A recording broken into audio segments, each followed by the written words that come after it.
by Saliga Heating and Cooling, a Daikin comfort dealer. And by Overhead Door Company of St. Louis and Chesterfield Fence and Deck. Now, the Gashouse Gang on KMOX. Good afternoon to you on this Friday. It is a gorgeous afternoon in St. Louis, and we know it's been nice in Florida, too. It always is this time of year, so perfect to talk Cardinals baseball. It feels as if we are connected even more so to the Cardinals because they're in good weather. We're in good weather right now, and Grapefruit League play is ongoing. It'll be Mike Claiborne, Matt Pauley, Chris Ranji on the Gashouse Gang with you until 1 o'clock today.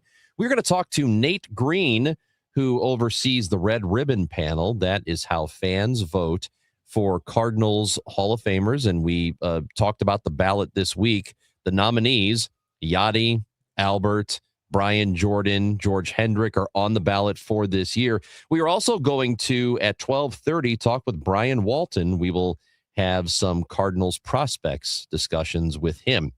Right now, we've got Claibs and Paulie in the broadcast booth right now. So, gentlemen, must be beautiful there in Florida, is it not? 84 degrees, a couple of clouds in the sky, nice breeze blowing in from right field. Couldn't ask for a better day here in Florida. You know, I'm confused, though. I thought the Red Ribbon panel was their own thing, and then the fan vote was something completely different. Well, the Red Ribbon panel, which I'm not on, by the way. I'm a little salty about that. Anyway. Well, so here's why I say that, and I'm kidding. I've seen more Cardinal baseball than anybody on that committee, okay? And I'm not on it. That's all I got to say. Who do we have to? We'll talk to Nate about that. Nah, I don't care. No, listen, they did a nice job this year. And what they do is list the finalists. They come up with the finalists. I'll let Nate explain. But that's his job. Don't they get one selection each year? We'll ask him. Okay, all right. Yeah, I feel like I think the Red Ribbon panel and the fan vote are two separate things. No, I think the Red Ribbon panel puts the candidates together, and then the fans vote on the candidates. We're knocking through the really important stuff right now. That is. I know that, the fan vote is now through April 17th, and the ceremony is going to happen in September. But, of course, there is current Cardinals baseball stuff that is going on right now.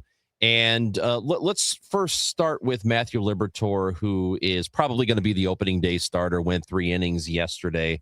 And and we'll begin with you, Claibs, for a guy who threw about 150 innings in 2025, and he told us, I believe it was last week, that he's hoping to get around 180.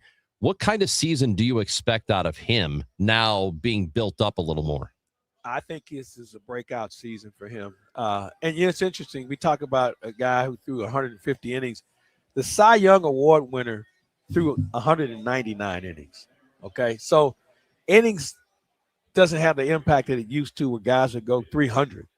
But I think that for Matthew Liberatore, this is going to be a breakout year. He has that year of experience as a starter.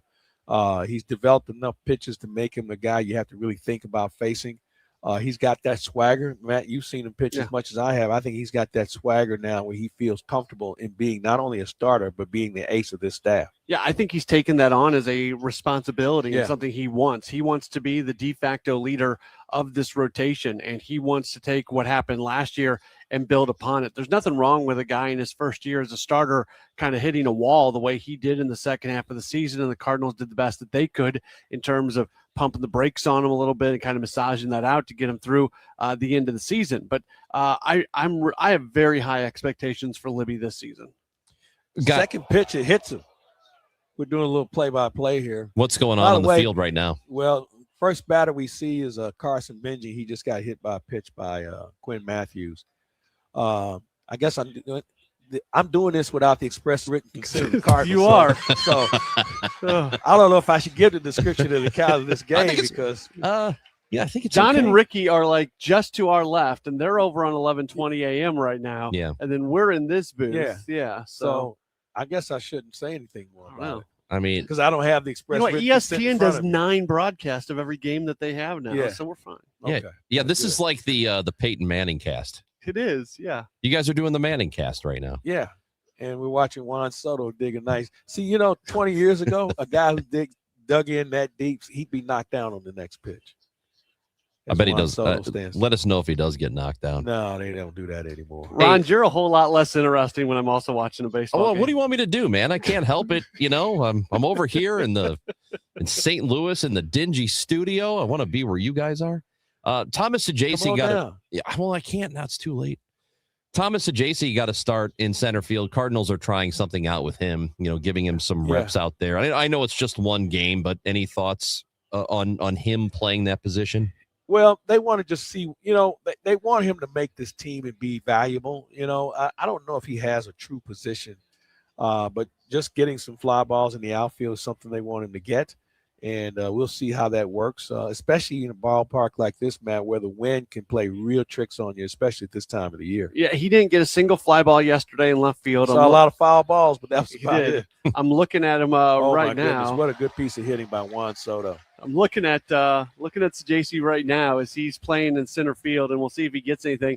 I joked around yesterday a little bit. I asked Ollie, do you want to see a lot of balls hit out to left field? And then there wasn't a single one, so that one's on me. You jinxed him too, huh? I did. Ollie was basically asked like the same kind of question today about is there value in Sajasi playing center field if he doesn't get anything hit to him, just because on just about everything off the bat there's at least going to be reads. So just right now what we just saw was a Juan Soto base hit down the left field line. Sajasi was taking off and he was going in that direction. So there's going to be a little bit more activity for Sajasi today, almost no matter what happens. But I just want to see. I want to see the dude make a catch. Well, I just think it's important for him to be out there just to get a read of how the ball comes off the bat, and then from that point on, you kind of figure out positioning and everything else that comes with it. And you can only get so much of that in batting practice and off the machine. So you really want to see live hitting, and you want to see what pitchers are throwing as well. Cardinals in the Grapefruit League right now are 4-2, and the wins I don't think matter all that much in spring training. They certainly don't count when the season starts. But is there a value for the players, in particular the young players, in getting wins at this point? I think from a statistic standpoint, I don't think you look at wins. I think you look at, smaller things as far as if you're a pitcher, how your stuff plays against the opposition. As we have a wild pitcher, the Mets have just scored their first run of the game. It's about little wins, if there is such a thing. How you look as far as a hitter. What are you doing in the batter's box? What are you working on? Are you trying to hit the breaking ball? Are you looking for something away?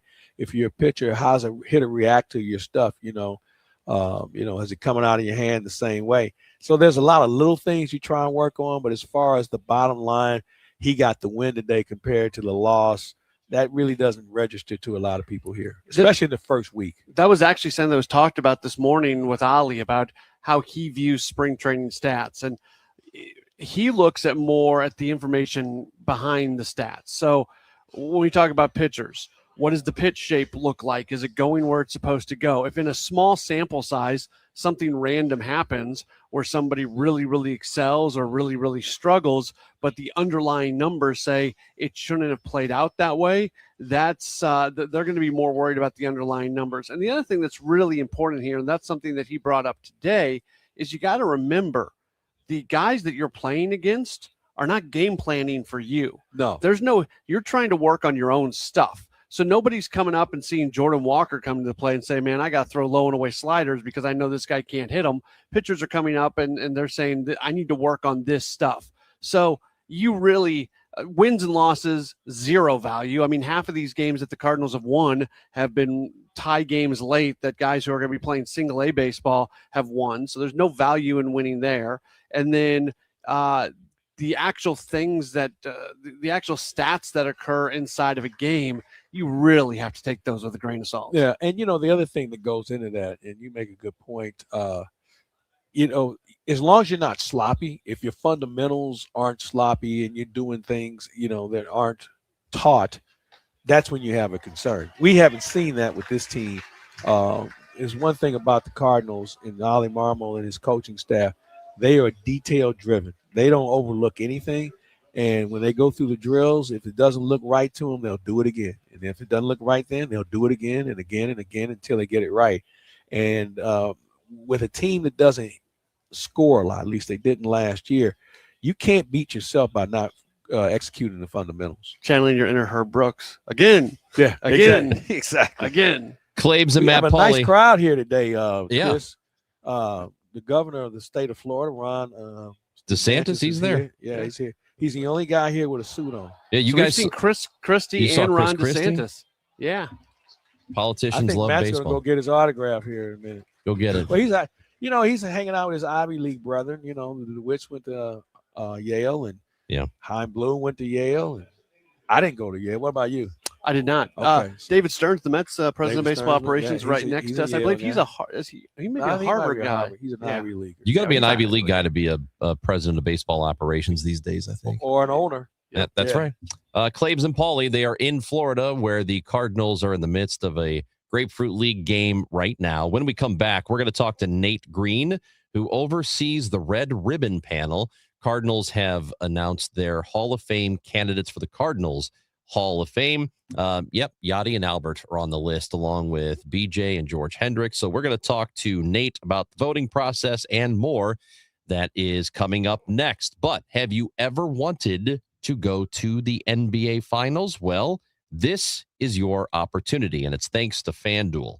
All you have to do is use your profit boost on an NBA future, and you're going to be entered for a shot to win an NBA Finals trip for two. So NBA futures, they let you look down the road a bit. So if you want to predict who you think is going to be the conference champion or who you think is going to be the NBA champion, you can lock in that pick right now on FanDuel. FanDuel.com/Missouri will get you started. Play your game with FanDuel, official sports betting partner of the NBA. Must be 21 or over and present in Missouri. No purchase necessary. Limit one entry for Profit Boost token. Opt-in required. Must apply Profit Boost token on select market. Restrictions apply. See full terms, including methods of entry, at sportsbook.fanduel.com. Gambling problem? Call 1-800-GAMBLER.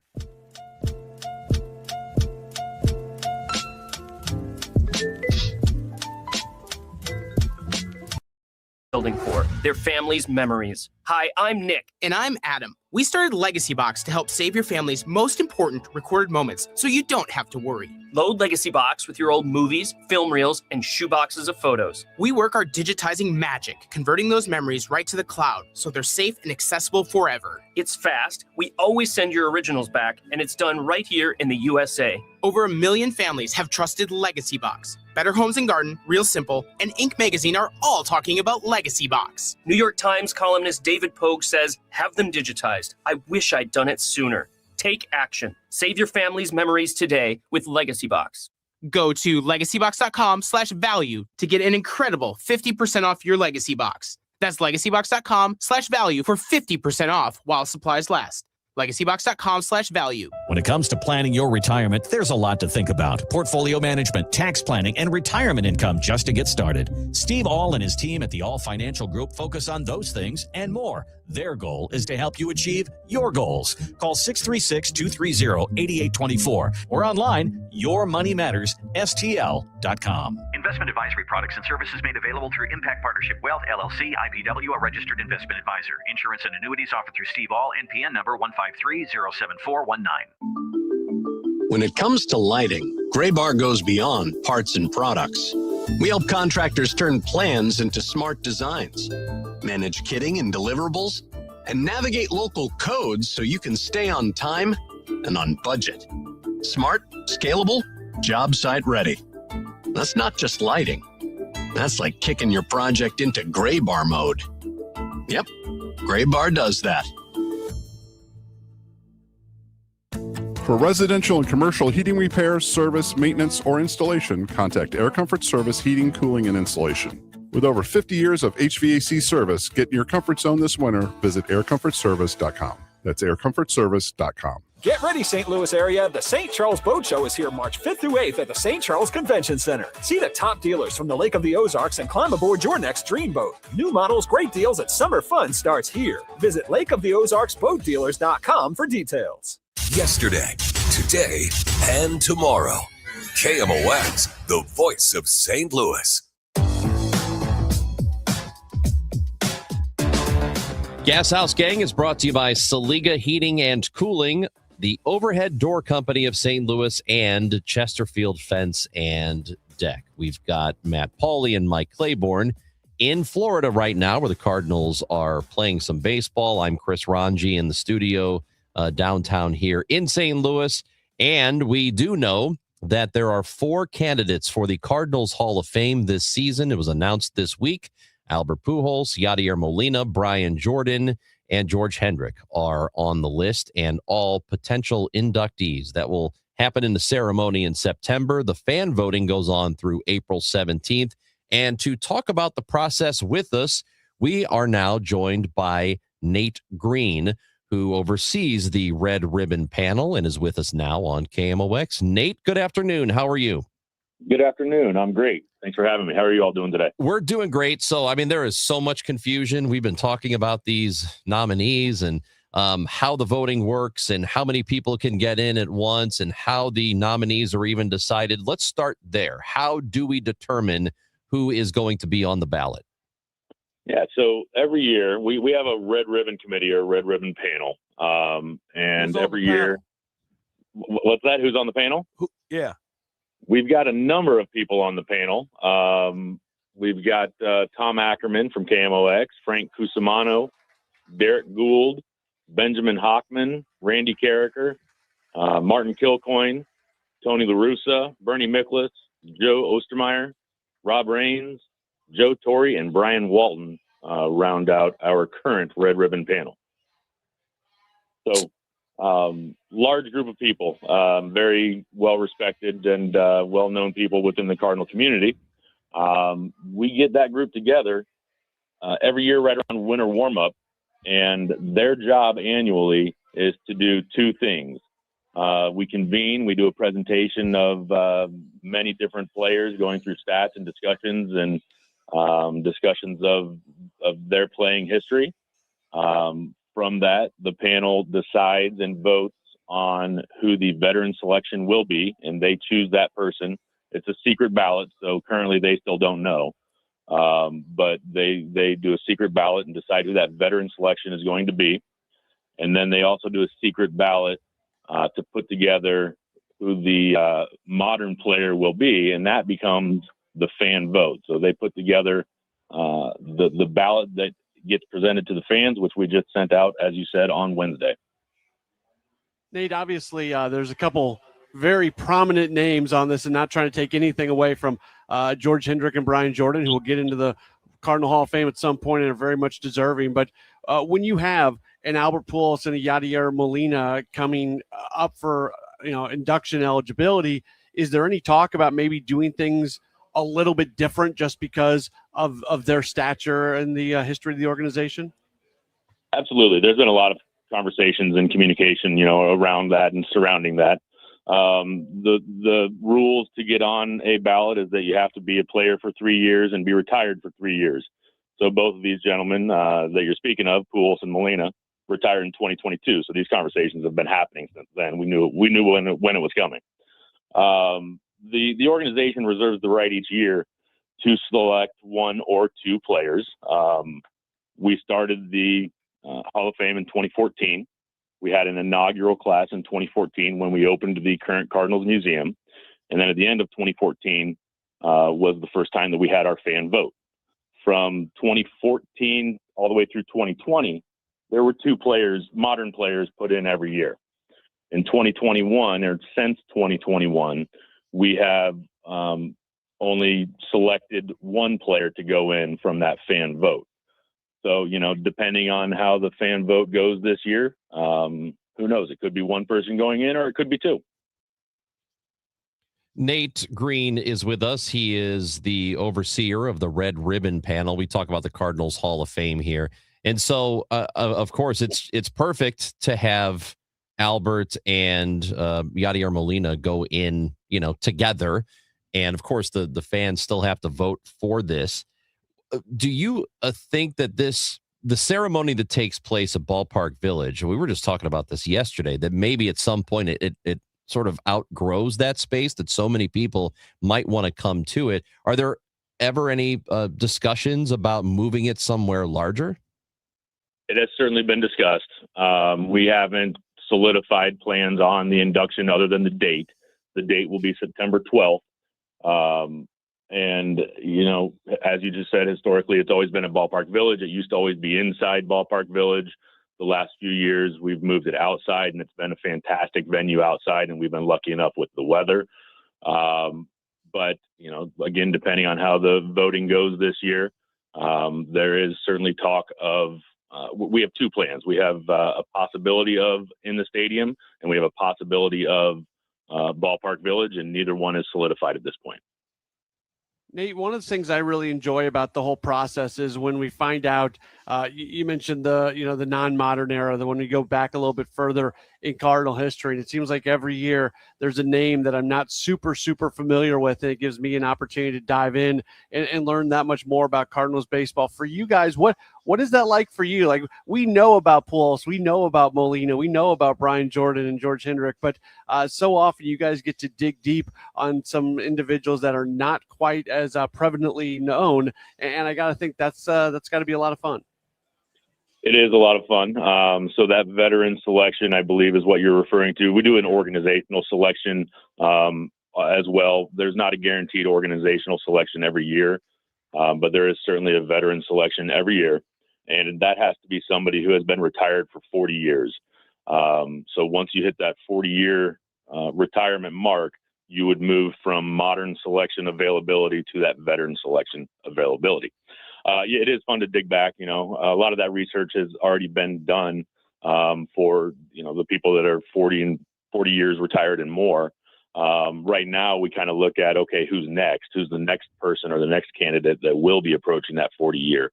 So it does change a little bit every year. You can add a name or two every year to that pool. But it is certainly fun. And, we've expanded what we consider Cardinals history as well. So that date has moved back to the late 1800s. So a lot of names and a lot of numbers to look at. We know that you can vote at cardinals.com/HOF, and fans can do that through the middle of April 17th. That is the final day of voting. Is there anything else that fans should know ahead of the selection and then ultimately the induction in September? Yeah, it is a fan vote, so fans need to get online and vote. You can vote once per day, so vote multiple times, vote every day. The voting, as you said, goes through April 17th, and we're anticipating the announcement to be late April, early May. That's also, just not solidified at this point, but certainly will be through the process. So everybody should be looking forward to what that announcement is, and vote every day. Nate Green oversees the Red Ribbon panel for the Cardinals. We appreciate your time. Thank you, Nate. Thank you all. Have a good one. That is Nate Green. Again, it's a good class. I mean, it's a good ballot. And, Paulie, you and I talked about this yesterday. I was such a big fan of that Brian Jordan outfield with Ron Gant and Ray Langford. And that was a time in Cardinals baseball where they were just starting to come back out of it. They had the great 80s years, and then it got pretty thin for a while. And it was that 96 team where they started to, really turn a corner. And then obviously with the La Russa years, and then bringing in Albert and Yachty graduating to the big leagues, that team, that outfield was so much fun for me. And I know it was for you too.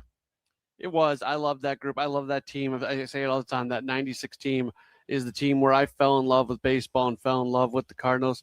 Clay, but I'm still upset that they blew that 3-1 lead against the Braves. Dude. Don't even get me started on that one. Donovan Osborne. My goodness. Tony was pitching everybody on short rest. He pitched a guy on short rest in 5, 6, and 7. Just let somebody go in 5 and then win it in 6 or 7. It was just, that may be one of the greatest meltdowns in the history of the car. And we've lost 3 games in one series before, but that one just really still. And I mean, those games got out of hand so fast. I forget what the scores were, and but the Braves could mash them too. So, they could. I mean, we had our hands full. I remember them having a chance to clinch at home, and I think my mom was at the game. I was in college, and I remember I had a Braves fan friend, and that was just the worst. You know how it is when you got a friend of another team, there's a fan of another team, and your team loses to them, and they want to rub it in your face. That was the worst for me. Just the absolute worst. Let's talk Cardinals prospects. We'll do that with Brian Walton. He is with the CardinalsNation.com. We'll do that next. Matt Pauley, Mike Claiborne, Chris Ranji. It's the Gashouse Gang on KMOX.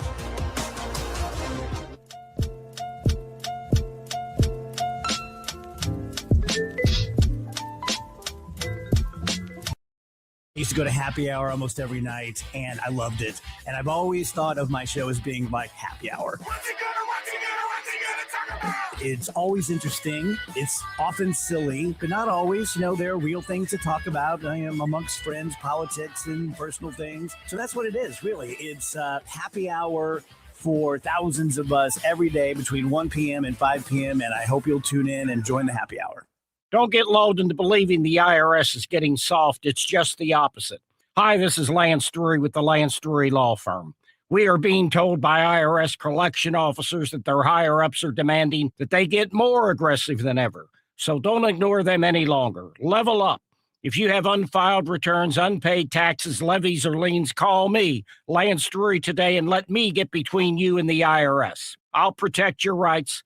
At the Lance Drury Law Firm, our practice is focused 100% on fighting the IRS. Remember, IRS problems are legal problems, and they need to be handled by an expert attorney who's done it for decades. So call the Lance Drury Law Firm today. We're local. Our office is right here in St. Louis. Call 314-260-6120. Visit Lance, DRURY law.com to schedule your free consultation with your local tax resolution law firm. The choice of a lawyer is an important decision and should not be based solely upon advertisements. Dreaming of college but worried about the cost? The Together Foundation is here to help. The Together Foundation is awarding 5 $1,500 scholarships to St. Louis area students who are ready to take the next step toward their future. Applying is simple, but time is limited, as applications will be accepted through March 31st. Learn more or apply at togethercu.org/scholarship. That's togethercu.org/scholarship. This community message has been brought to you by Together Credit Union. We've been here 30 years. 30 Christmases in this house, and we have the traditions that most families have. That's Terry talking about her experience with Rhino Shield ceramic coating. We did Rhino Shield 14 years ago, and the house still looks the same as the first day. Rhino Shield really worked with me to help me get just the right, nice, soft yellow, and it's 14 years later, and it's the same color. The main reason Terry called Rhino Shield is because it's backed by its 25-year transferable warranty. It just sounded wonderful that we could have the house coated with Rhino Shield and not have to worry about it again for 25 years. Take it from Terry. Give Rhino Shield a call now for a free evaluation. 877-25-RHINO. 877-25-RHINO. Or visit 877-25rhino.com. There have been neighbors that have come by and said, "Did you just have your house painted?" Because they wanted to know who the contractor was. And I said, "No, it's actually Rhino Shield." 877-25rhino.com. Now, a St. Louis Cardinals spring training report. Sponsored by St. Louis Composting. Composting, growing gardens, and making memories. And by Happy Roof. We always create happy endings on the voice of the Cardinals, KMOX. Spring training Cardinals baseball is happening right now in Florida. They are playing some Grapefruit League ball at the moment. We've got Mike Claiborne in the broadcast booth along with Matt Pauley. I'm Chris Ranji, St. Louis studios of KMOX, and we go back to the guest line again, talking a little prospects here. Brian Walton is the founder of the CardinalsNation.com and joins us now on the Gashouse Gang. How's it going, Brian? Hey, great. Just came in from the backfields to take this call. What's going on in the backfields right now as this game is going on in the main field? Well, what happens is the regular minor league camp started this week. Prior to that, there was what was called depth camp. There were 70 players. Now there's many players here. So there's 140 players on the backfields. And at this point in time, the pitchers are ahead of the hitters, as you would expect. Pitchers are throwing bullpens, live bullpens. The hitters are a little bit behind, but they have minor league games will be a week from today. They play a shortened schedule compared to St. Louis. But the idea of that depth camp was to have a number of players here, pitchers who are ready and up to speed so that when St. Louis needs extra players in their games, they can call players over. They've been averaging somewhere between 10 and 12 minor leaguers today that come in and play in the late innings. Well, we have a situation where Ian Bedell, who will be a backfield guy here fairly soon, he was called over and he pitched in the last inning for the Cardinals. So pitching is always in need down here, and certainly if you get out on the right foot, and these coaches and managers start to pay closer attention to you, you could have a chance to be over here, and the meal money's a lot better over here than it is on the backfields. That's right. And Claves, you made a great point. And Ian Bedell's a guy that wasn't invited to Major League Camp, but he's been called over several times already. And you can still make that impression no matter what locker room you're in. Brian, what have you seen so far from Liam Doyle? Because he's not part of Major League Camp, and he's been working on the backfields. Have you gotten the opportunity to see much of him so far? I've seen him throw maybe 3 bullpens now. He and Ryan Franklin, another early round draft from the University of Tennessee. Both of them are throwing free and clear. It's hard to tell. I haven't seen either of them face live hitters yet, so it's still early on. But I can tell you, every time Liam Doyle throws, there's a number of people from the front office who are out there keeping an eye on him as well. And that's both Randy Flores, who's responsible for drafting him, as well as, of course, Folio, the player development performance AGM, whose his job is to take these players and mold them into leaguers. Brian Walton. Yeah, go ahead, Claves. I was going to ask you, Brian, with the new regime and how the Cardinals do things, what have you noticed with respect to instruction and how they're teaching the game to these players on the backfield? Because as you mentioned, they're not playing anyone yet. So this is a really formative time for them to really get down to what the new Cardinal way is going to look like. Well, Claves, I'm sure you've seen the minor league schedules. It's pages every day, and it must be in about 5-point font.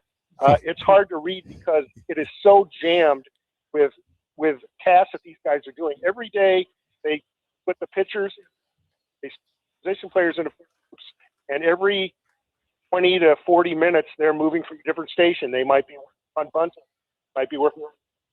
And I'll tell you, nobody is standing around ever. You see guys sprinting from. Part of that is because I mentioned 143 players in minor league camp right now. There are. So you can do the quick math. It's a better than ratio. We're having a little, Brian, I hate to do this, but we're having a little trouble with the connection. So we're going to see if we can reestablish a little bit, because I am curious about what is going on back there. And guys, I know that we have in the last several weeks talked more about how much better the minor league system is regarded around the league, around the country. I mean, people who cover baseball, who cover prospects, it's pretty universal. There's a lot of praise for what the Cardinals have done in collecting talent in the last several months. Yeah, so many different publications have their own rankings, but the Cardinals have the This Cardinals guy's 0 for 4 now. We just saw an ABS challenge with this umpire who this umpire, he misses a lot. He's missed 3. He missed 3 in one inning, and he just missed another one. Yeah, was it the guy who missed 5 in a row a couple of days ago? Yeah, he just lost another one. Oh boy. But I don't even remember what I was saying at this point. So we're just talking about the prospect, the collection of prospects. That's right. Yeah, whether it's Fangraphs or Baseball America or MLB Pipeline, I mean, you look at these team rankings, and the Cardinals have just boosted their way up to the top. And that's an exciting part of what's going on now. I know the Cardinals are probably not going to be they're not going to win the division, I don't think. I mean, crazy things happen, but it is exciting. It is exciting that they have this young talent, Claves. Well, and that comes from a couple of things. Obviously, you're drafting earlier over the last couple of years, and also the trades you made, you're getting prospects from other organizations. So it's really a pivotal time for the organization to have so many new people coming in. And either they come from another organization or they come from being in the draft. So you have to teach them all the same way. This is how we do it here compared to where you did it there. And it may be close to what you did there. But they obviously saw enough in these players to say, we think we can grow these guys and grow them together. So once we get on track, it'll be like the days in the Memphis Mafia with John Jay and Descalzo and Pete Cosma and all those guys came up together. They all knew how to play the game. They all knew what was expected of them in a Cardinal uniform. And I think we're going to go through that again with this current group of players. I think I've said this before, but there's just such a there really seems to be more of a focus right now, Clay, that the players are closer to being finished when they get here. Not all the way.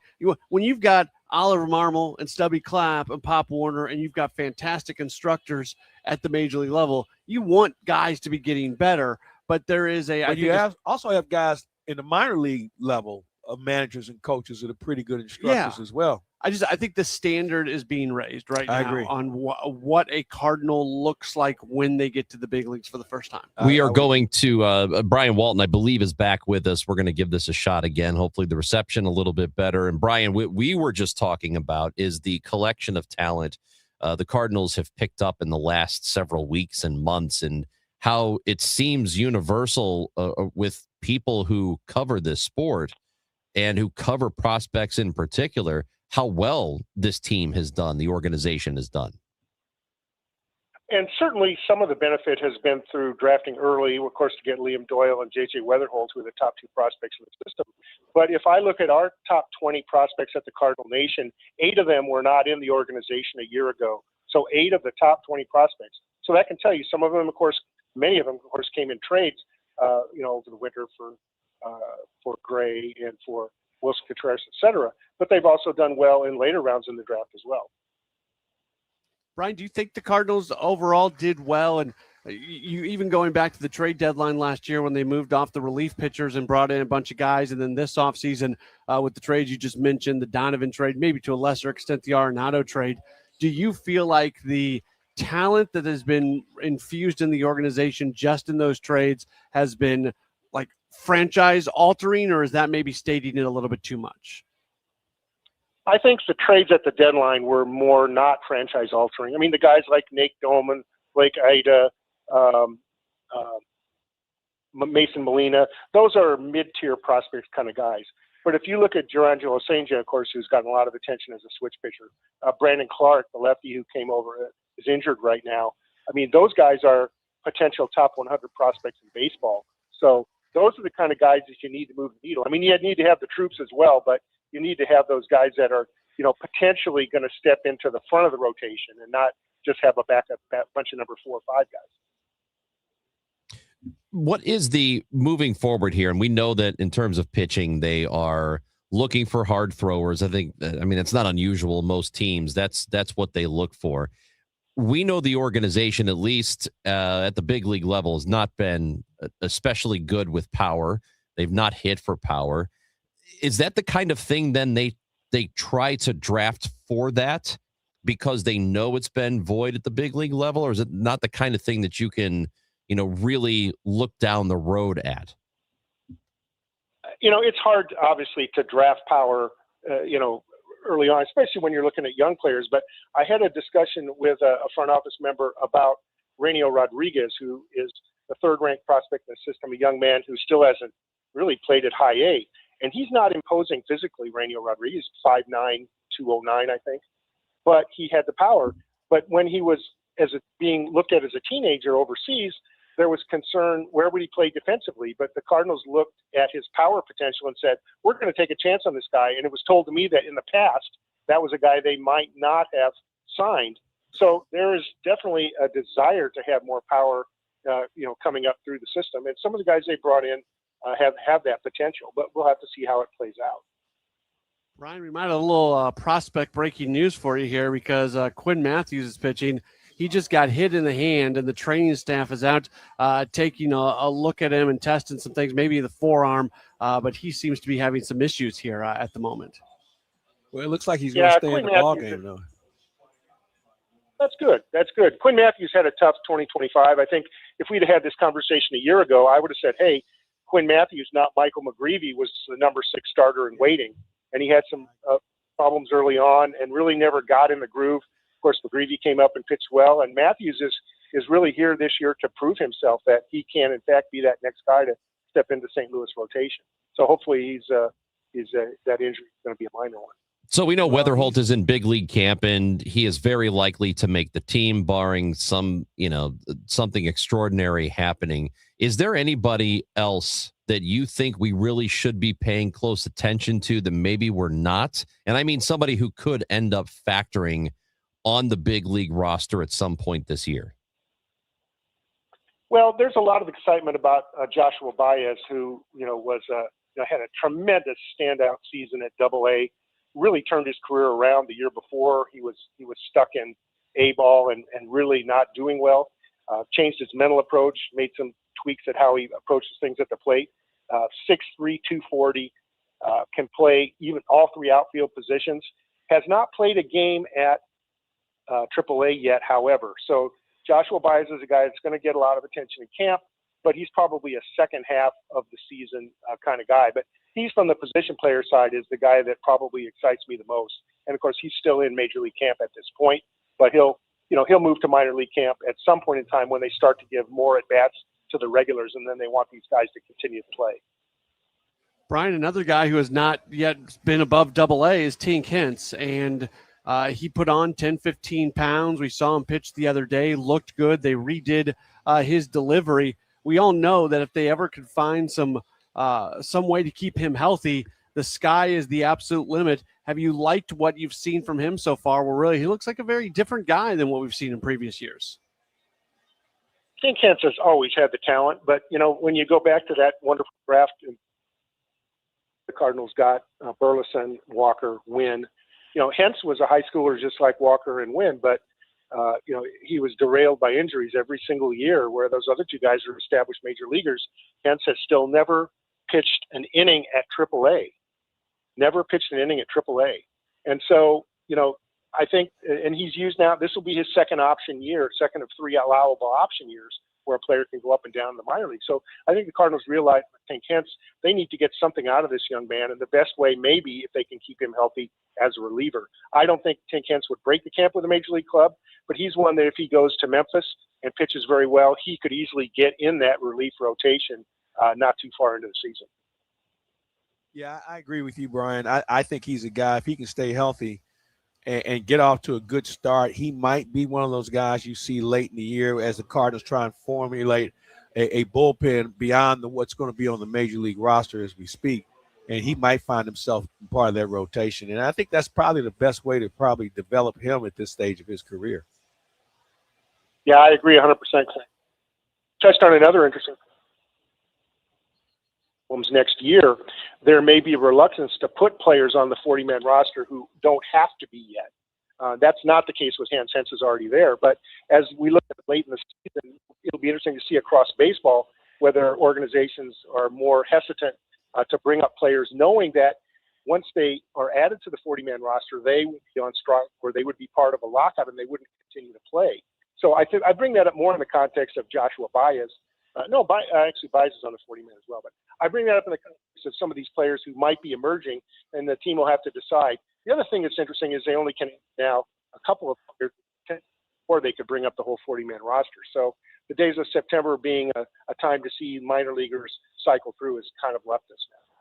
Brian Walton, we appreciate your coverage. Thank you for talking Cards prospects with us today. All right. I'll be happy to come on. Brian Walton, founder of thecardinalnation.com, again, does a terrific job covering Cardinals prospects. We are here with the Gashouse Gang for just a bit longer. Mike Claiborne, Matt Pauley, Chris Ranji. Big game coming up for the Billikens tomorrow. They need to win that one. The Blues, they just got back at it last night. They got a win after being off for the Olympic break. A few more minutes to go here on the Gashouse Gang on KMOX.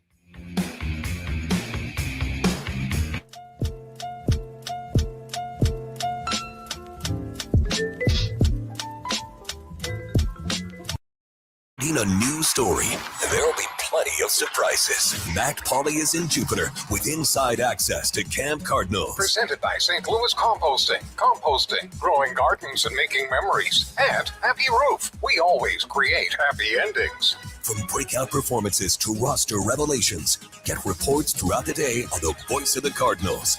KMOX. Glover here for my friends at Cantor Injury Law. Cantor is local, and we're here doing the work every day. We're right here in St. Louis, and we're ready to fight for you. CantorInjuryLaw.com or call 314-628-9999. The choice of a lawyer is an important decision and should not be solely based on advertisements. Carpal tunnel syndrome, heart failure that doesn't improve with common medicines. These are some signs and symptoms associated with ATTR-CM, or the cardiomyopathy of ATTR amyloidosis, a serious heart condition with symptoms that get worse over time. Amvuttra, vutrisiran, is a prescription medicine given by a healthcare provider that treats ATTR-CM in adults to reduce heart-related death, hospital stays, and urgent visits. In a clinical study, Amvuttra was proven to help people live longer and have fewer heart-related hospital stays and urgent visits over 3 years compared to placebo. Amvuttra lowers the amount of vitamin A in your blood, which can affect vision. Other side effects include pain in the arms or legs, pain in the joints, and shortness of breath. These are not all the possible side effects of Amvuttra.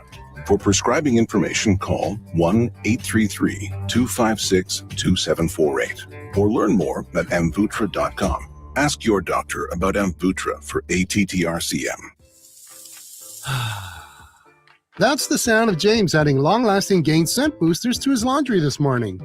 Several hours later, James sniffs the irresistible scent of Gain on his shirt. Gain. Several hours later, James has even caught the attention of his mother-in-law, and she never gives him attention. Ooh, you smell amazing, James. Oh, thanks, Mom. I love you too. I never said that.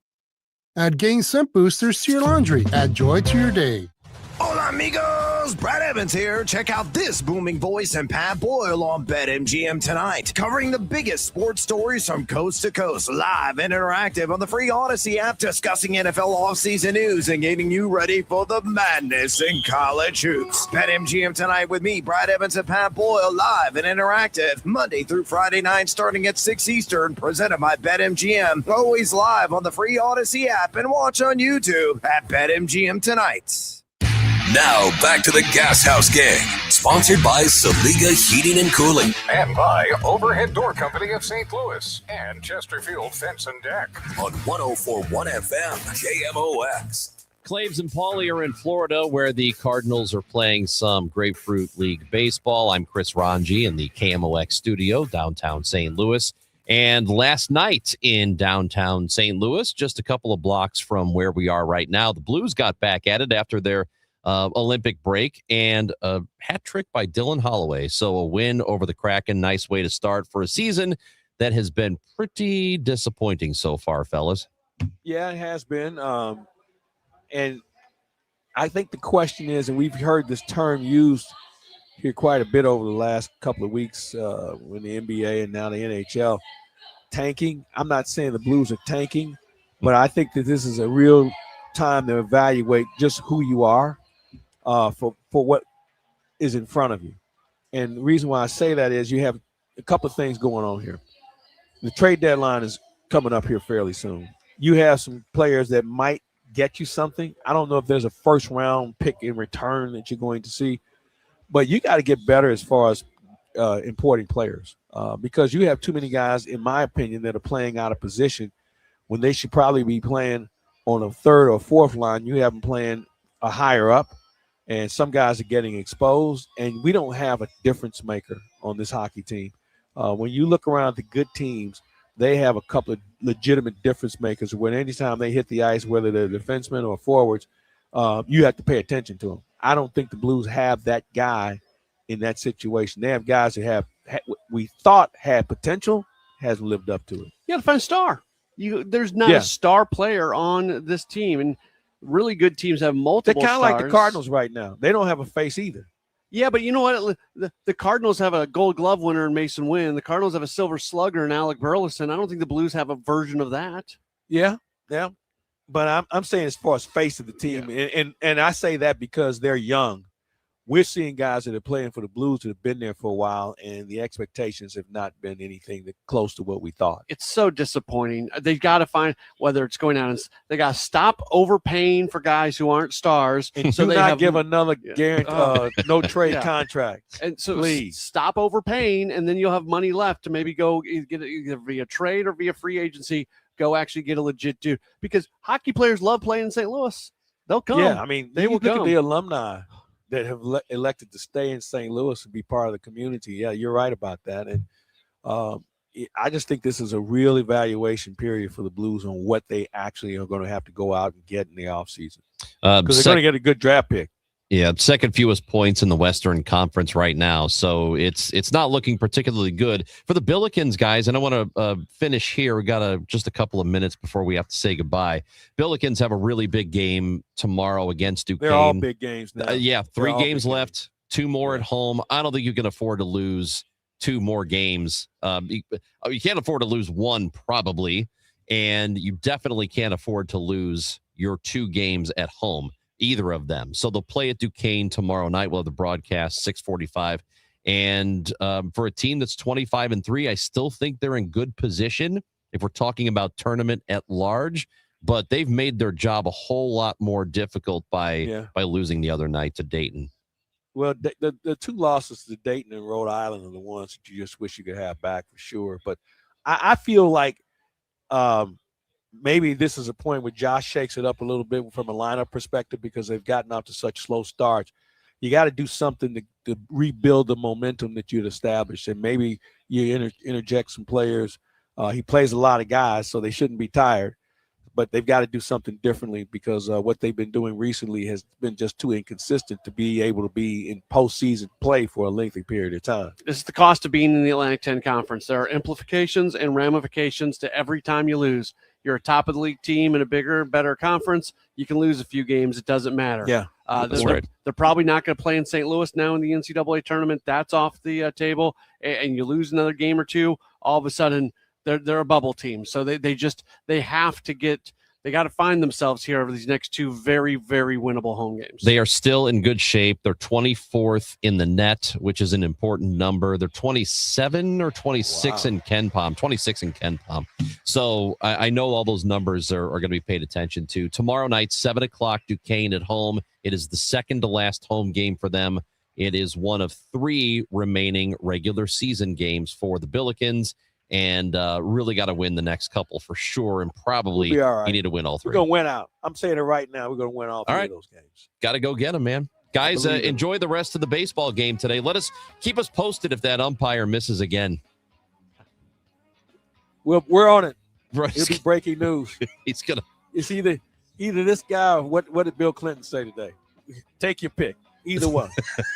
Guys, enjoy it. We'll talk to you next week. Later. Claiborne, Paulie, Ron G. It is the Gashouse Gang, and it is brought to you by Saliga Heating and Cooling, the Overhead Door Company of St. Louis, and Chesterfield Fence and Deck. Have a terrific weekend. We will talk to you on Monday at 12. The Gashouse Gang on KMOX. Dave Glover is next.